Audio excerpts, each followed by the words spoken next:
stell dir vor, du hast Hauskreis und heute Abend, du musst einen Kurzinput halten über Habakuk und du hast keine Ahnung.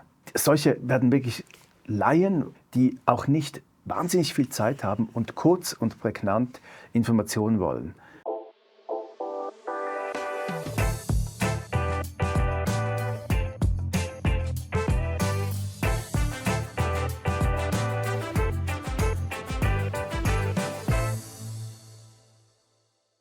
Grüß Gott und guten Tag, liebe Freunde aus allen deutschsprachigen Regionen. Wir Christen sind ja Menschen des Buches. Unser Glaube beruht auf einem Buch. Oh, Entschuldigung, ich wollte eigentlich das richtige Buch bringen. Das hier, meistens schwarz und ziemlich dick. Wir glauben ja aber eigentlich nicht an dieses Buch, sondern durch dieses Buch. Die Bibel bezeichnen wir als das Wort Gottes. Gott spricht zu uns und sie ist für Christen unverzichtbar.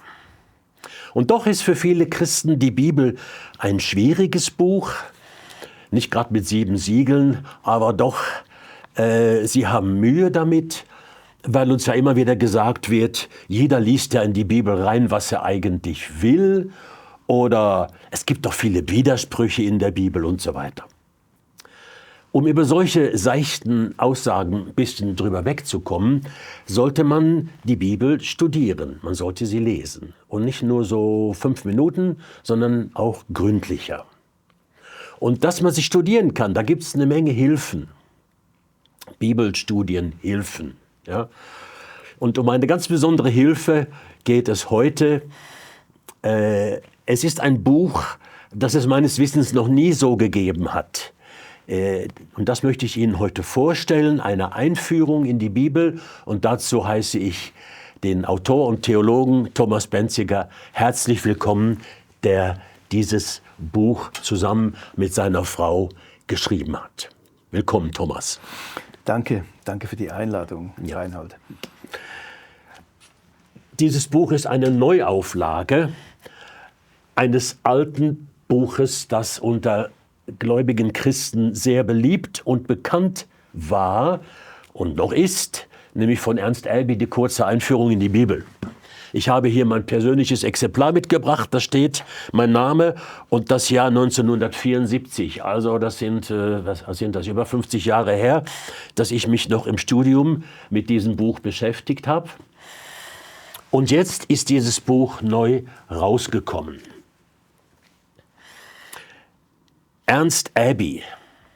Jetzt Thomas, warum habt ihr gerade dieses Buch genommen und da ein neues draus gemacht? Wieso ausgerechnet das? Was hat euch da motiviert? Wenn ich euch sage, dann meine ich dich und deine Frau, Katharina. Ihr seid beide Theologen und ihr habt beide daran gearbeitet. Genau, ich habe das Alte Testament bearbeitet und im Neuen sind wir gemeinsam vorgegangen. Meine Frau hat schwerpunktmäßig das Neue überarbeitet. Okay. Und ja, weshalb? Wir haben bei uns in der Stiftung Schleife in der Bibelwerkstatt, das ist auch so ein Seminar, wo wir uns mit der Bibel beschäftigen, oft die Frage gestellt bekommen, wenn ihr uns ein Buch empfehlt, das wir lesen können, was so kurz und prägnant Infos zur Bibel abgibt, das würdet ihr uns empfehlen. Und ich habe schon an Elby gedacht, aber Elby ist ja auch in die Jahre gekommen. 1949 ist die Erstausgabe schon erschienen, also vor über 76 Jahren. Und ich habe dann oft auch auf Elby verwiesen, weil ich ihn geschätzt habe, er ist so kurz. Und gleichzeitig nimmt er auch die neue Forschung eben nicht auf. Aber ich würde mich mit fremden Federn schmücken, wenn ich sagen würde, ich hätte diese Idee gehabt, das Buch zu überarbeiten. Weil in Wirklichkeit, ich habe schon vor etwa 10 Jahren, ich hatte tatsächlich einen Traum, ohne an Elby zu denken.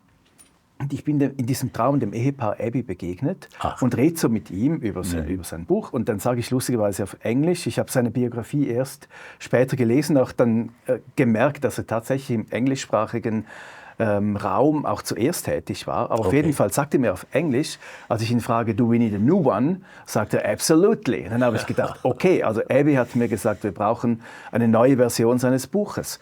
Und ich wusste nicht, ich habe gedacht, wir waren dran, da an der Bibelwerkstatt das zu entfalten. Ich habe gedacht, ich verarbeite, weißt du, so in den Nachtstunden, wo ich gerade dran bin. Und dann treffe ich kurze Zeit später bei einem Apro den damaligen Leiter des Bibellesebundes und irgendwie kommen wir drauf, ich erzähle ihm den Traum und er reagiert nicht. Dann denke ich, Gott sei Dank, wir müssen das nicht überarbeiten. Ein paar Jahre später ruft er mich an, Thomas, wir machen's. Dann sage ich, was? Ja, diese neue Bearbeitung von Abby, wir finden das gut. Und so ist es dann ins Rollen gekommen und es war nicht ganz so einfach, wie du sagst, wie gehst du mit einem über 70-jährigen Buch um?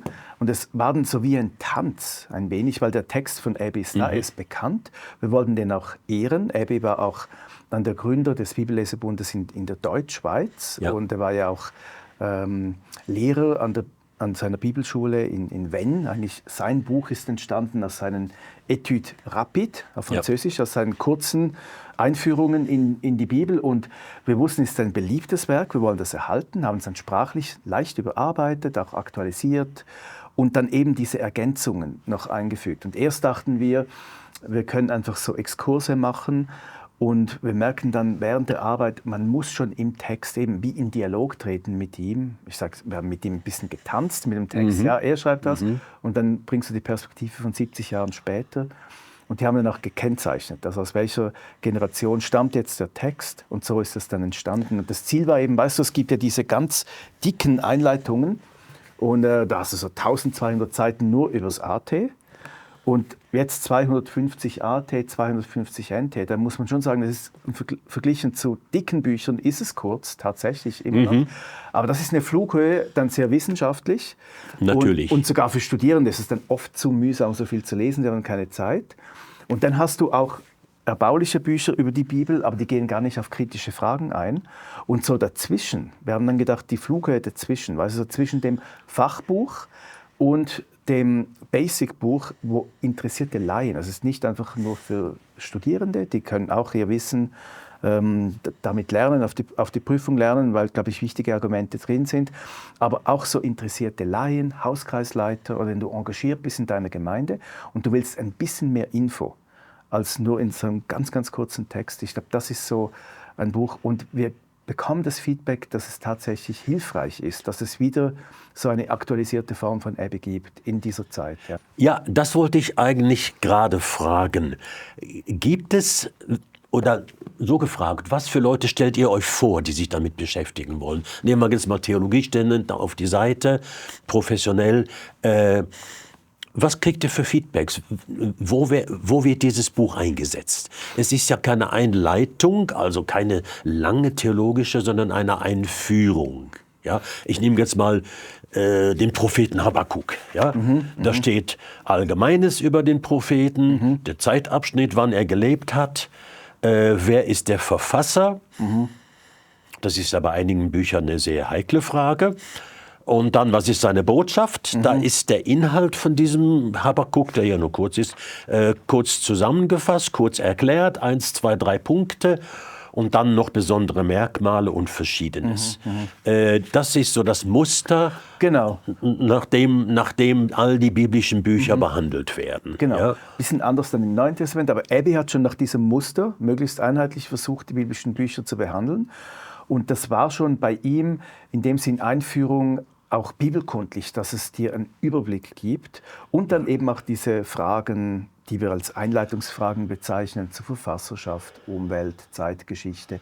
Und wenn du jetzt sagst Habakuk, stell dir vor, du hast Hauskreis und heute Abend, du musst einen Kurzinput halten über Habakuk und du hast keine Ahnung, wer um Himmels Willen war dieser komische Kerl, wann lebte der? Ja. Und dann hast du nur noch paar Minuten Zeit. Das ist der Habakuk für uns, sagen wir in der Schweiz. Genau, der Hauskreis beginnt.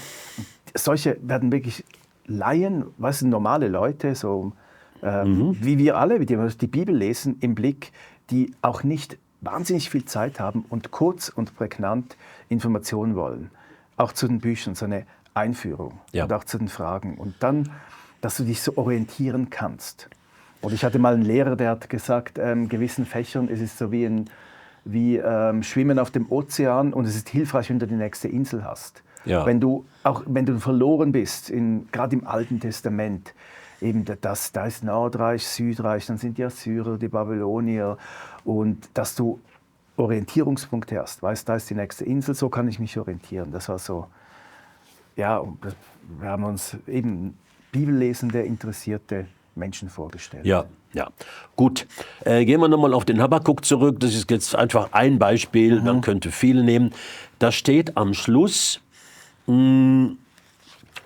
so fast wie eine seelsorgerliche, ich muss das nochmal eben suchen, da. Von Habakuk können wir lernen, mit Gott in einen Dialog zu treten. Ja, das ist ja eigentlich keine theologische oder keine Einleitungsfrage, sondern das ist ein Stück eine seelsorgerliche Hinweis, ja, oder ein Stück schon Erklärung, wie man den Habakuk jetzt geistlich für sich selber deuten kann. Ja. Das finde ich toll, dass ihr das eingebaut habt. War das eure Absicht, dass also auch ein Stück Lebensbezug da reinkommt, dass es nicht nur, ich sage jetzt nicht trockene Materie bleibt. Genau, durchaus. Also noch um kurz zurückzukommen auf die Übersicht, diese Übersichtstabelle, da könnte man zum Beispiel sehen, wann lebte Habakuk wo. Genau. Aber eben, das ist das Kopfwissen. Aber uns ging sehr stark ums Herz und das haben wir auch bei Abby geschätzt. Er hat ja auch schon 1949, auch im Alten Testament, hat immer versucht auch zu zeigen, wie lesen wir das vom Neuen Testament her, christologisch. Weißt du, was nehmen wir mit, was ist die Essenz? Und diese Linie wollten wir bewusst weiterführen.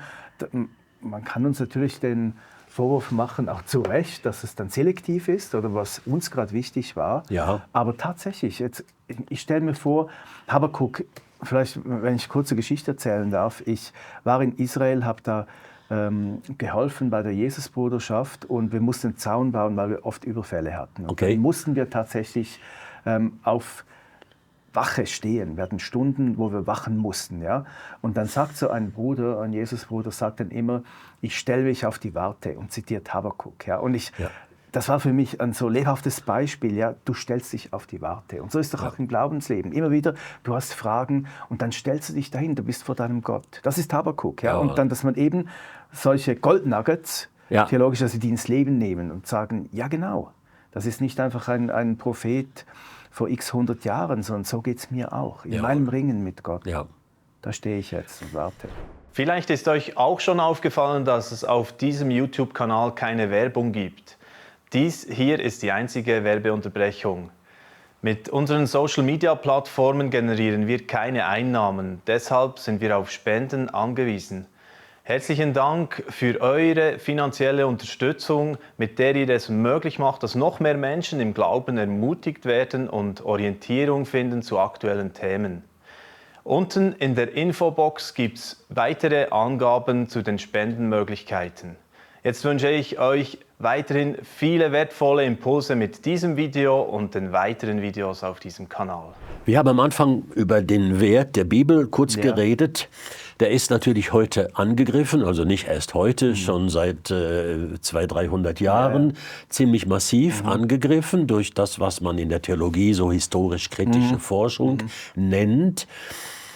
Ernst Abbey hat hier eine klare biblische Linie gefahren. Fahrt ihr die weiter? Wie begründet ihr die? Und wie geht ihr mit diesen historisch-kritischen Einwänden, die natürlich überall bekannt sind, die sind nur einen Mausklick entfernt. Genau. Ja, wie geht ihr mit diesen Einwänden in diesem Buch um? Genau. Ja, danke, sehr gute Frage, die uns auch zum Herz bringt, eigentlich von dem, was uns wichtig war. Im Abbey zum Teil geht er ausführlich auch auf solche Argumente ein, Jesaja zum Beispiel. Ja. Bei Mose, ich hatte das Gefühl, es war ihm wie so ein bisschen zu mühsam oder ach komm, ist nicht nötig, auf das JTDP-Modell einzugehen, also diese Quellenforschung. Quellenscheidung. In 5 Büchern Mose. Und heute ist das alles greifbar für jeden. Durch das Internet deshalb wichtig. Und wie du schon gesagt hast, wir befinden uns eigentlich in dieser Auseinandersetzung mit der Bibelkritik seit der Aufklärung, seit eigentlich 300 Jahren, seit 250 stark. Und im 19. Jahrhundert beispielsweise, da wurde richtig gerungen. Denk an den Bibel-Babel-Streit. Man hat diskutiert. Das war auch ein Interesse der Öffentlichkeit da. Ja? Man findet jetzt viele Texte, die ausgegraben, sind die biblischen Texte zuverlässig oder nicht. Und bis heute, also wir sind in dieser ganzen Säkularisierungsbewegung in Europa, es ist eine lange Bewegung und ich glaube, wir müssen uns eben damit auseinandersetzen, auch in unserer Zeit. Und du hast gefragt, wie sind wir damit umgegangen? Wir haben auch die kritischen Einwände aufgegriffen und auch versucht zu verstehen, ja, weshalb ist es so? Jetzt nehmen wir Mose nochmals. Ja. Man hat dann bei Wiederholungen, glaubte man, mehrmals gibt es da ähnliche Muster, zum Beispiel bei den Patriarchen. Da dachte man, das müssen ja verschiedene Quellen sein. Oder da kommt schon ein Königsgesetz vor, Jahrhunderte bevor Israel einen König hatte. Da fragt man sich natürlich, ja, Königsgesetz, das muss ja aus der Königszeit stammen. Das muss ja viel später geschrieben worden sein. Ja. Und also gewisse Fragen sind Beobachtungen am Text, wo man sich überlegt hat, und wir wollen das jetzt nicht irgendwie uns lächerlich machen oder uns lustig machen drüber, sondern das sind berechtigte Fragen. Auch die moderne Lesende sich stellen. Ja, aber. Oder Gewalt im Alten Testament, oder all diese Fragen. Ja? Ethische Fragen. Ethische Fragen, die stellen sich einem. Und oft entstehen natürlich diese Fragen, auch wenn wir jetzt nach der Aufklärung mit diesem Wissenschaftsbegriff, vor allem auch des 19. Jahrhunderts, wo wir nur von innerweltlichen Kausalzusammenhängen ausgehen und sagen, alles, was sich abspielt, muss immanent innerweltlich erklärbar sein. Transzendenz wird ausgeschlossen. Ausgeschlossen. Alles Supranaturalismus. Und wenn jetzt zum Beispiel Jesaja, ein Prophet, der 150 Jahre vor dem Exil lebte, plötzlich von Babylon spricht, dann muss man sich natürlich schon überlegen, kann das sein? Ja? Und wenn du jetzt eben aufgeklärt, also rein innerweltlich dran gehst, dass du dann sagst, der Text ist spät, das ist einerseits auch verständlich. Ja? Und deshalb glaube ich, man muss diese Argumente erklären, wieso kommt man zu diesen kritischen Ansichten, fair damit umgehen, aber auch, Karl Barth hat mal gesagt, wir brauchen mehr Oberlicht in der Theologie, auch erklären und sagen, ja, da ist eben dieser lebendige Gott und der sieht die Weltgeschichte vor sich, auch die Zukunft. Und es ist nicht ausgeschlossen, dass der eben prophetisch redet. Das ist ein Markenzeichen von ihm. Gerade bei Jesaja stellt sich so vor. Also dann kann man sich überlegen, ja, ist es plausibel, dass tatsächlich, bevor es einen König in Israel gab, Gott schon von einem König spricht? Ja. Und wenn man, wie wir das tun, davon ausgehen, dass es einen lebendigen Gott gibt, der eingreift, auch in Raum und Zeit, und der erlebbar ist, der spricht, dann kommt man zu anderen Schlüssen, als wenn man das nicht sieht. Und da sind wir schon mitten in der Diskussion. Deshalb fanden wir es fair, die Kritik zu bringen, kurz, knapp, wir wollen auch die Leute nicht langweilen, aber doch die Schlüsselargumente bringen und dann eben auch Argumente darstellen, die eben für die Plausibilität des Bibeltextes sprechen. Und du hast gefragt, wie reihen wir uns da ein? Das gab es ja, die alte Kirche sowieso, auch Jesus, der sagt, David sagt, Jesus geht davon aus, David hat gesprochen, oder lest bei Mose nach und so weiter. Also es war klar im Judentum, auch in der ganzen Kirchengeschichte, eigentlich bis zur Aufklärung, auch noch in der Reformationszeit, da wurden die Selbstaussagen der Schrift ernst genommen. Ja. Und jetzt eben seit der Aufklärung diese massive Kritik, da gab es immer auch konservative Bibelforscher, Alttestamentler, Neutestamentler. Und ich meine jetzt nicht konservativ im Sinn von eng borniert, sondern konservativ im Sinn von conservare.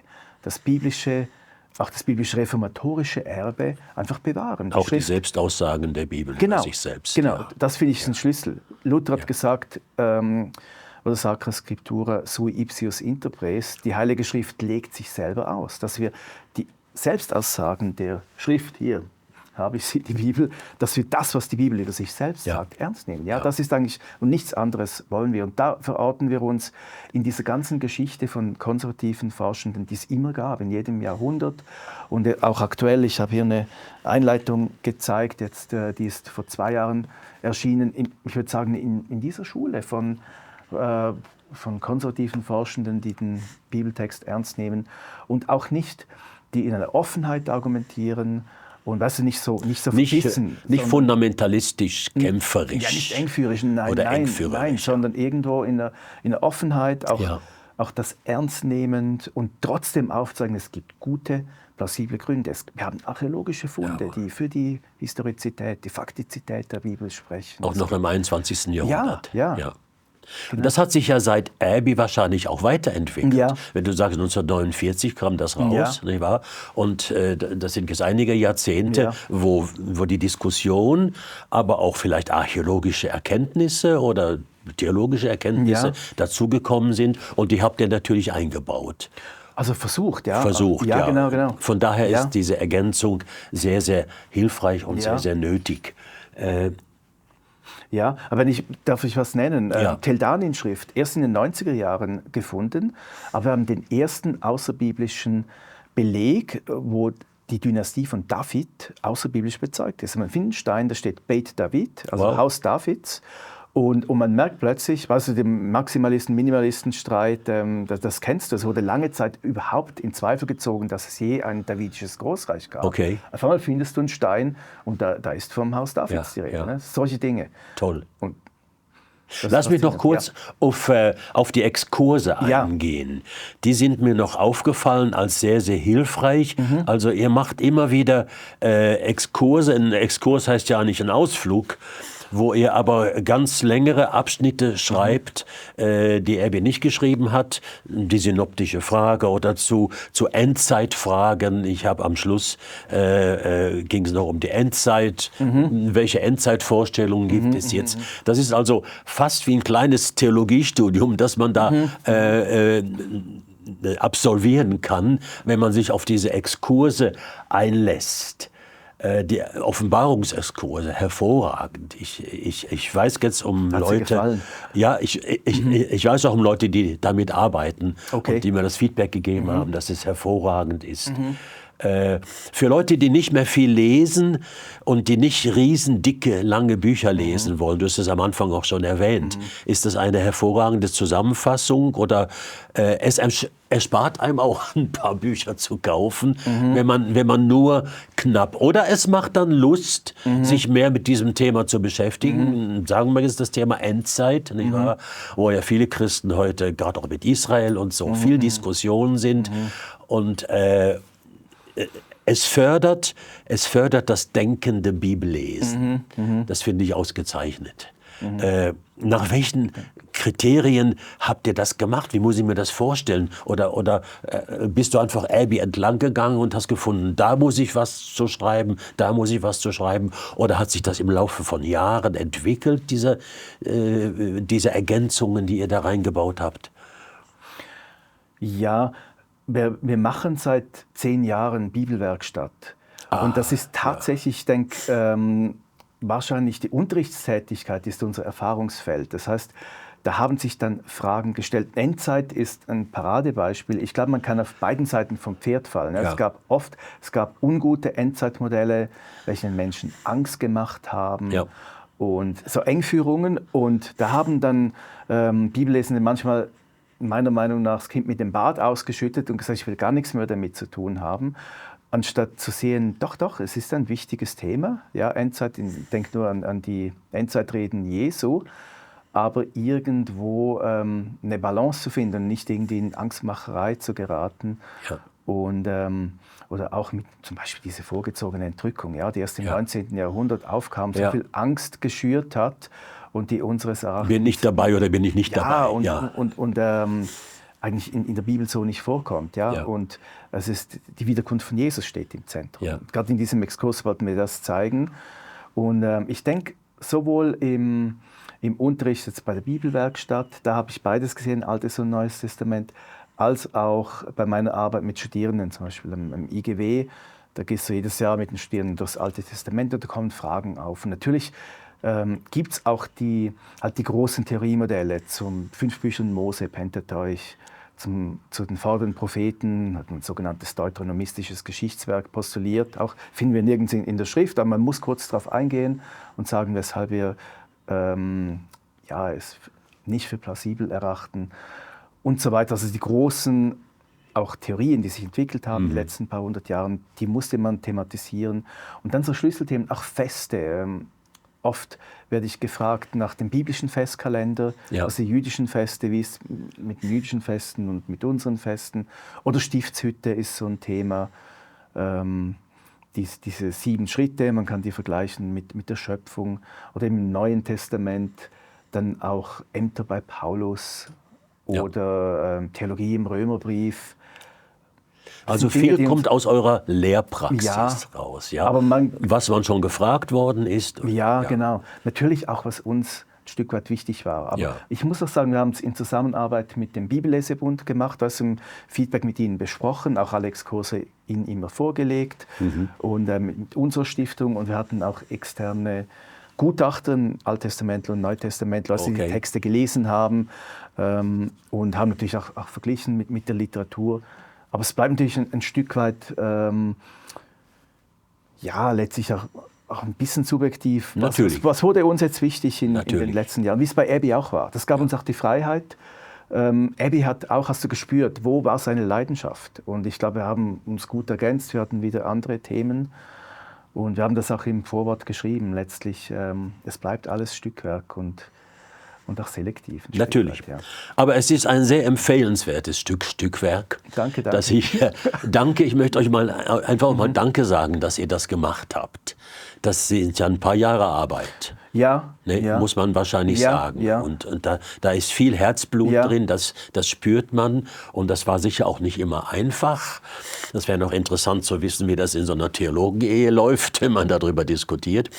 Aber ihr habt das großartig gemacht. Und dieses Buch ist also eine ganz hervorragende Mittelweg zwischen dicken Wälzern, wie du da einen gezeigt hast, den von den sogenannten Laien kaum jemand lesen wird, und zwischen gar nichts wissen wollen, die Bibel nur als Steinbruch für meine Gefühle, meine Ideen zu nehmen, sondern es hilft, systematisch ranzugehen, aber auf noch eine sehr überschaubare Art.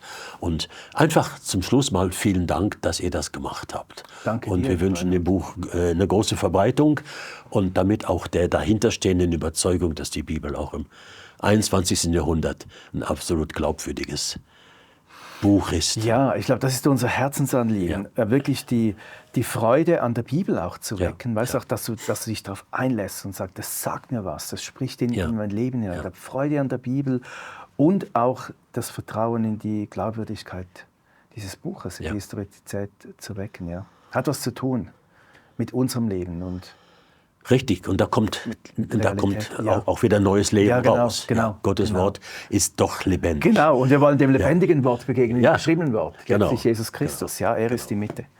Herzlichen Dank. Danke dir. Thomas, war gut mit dir zu reden. Danke dir, herzlich. Hier nochmal das Buch, Kurze Einführung in die Bibel von Thomas und Katharina Benziger und auf der Basis von dem Buch von Abby. Alles Gute Ihnen und danke fürs Zuschauen. Mitten in Bern, direkt am Bahnhof, ist LiveNet täglich ein Impulsgeber für die Schweiz. Mit unserer Medien- und Beratungsarbeit setzen wir gezielt Impulse, die das Leben nachhaltig verändern. Lasst uns zusammen in der Schweiz und darüber hinaus einen Unterschied machen.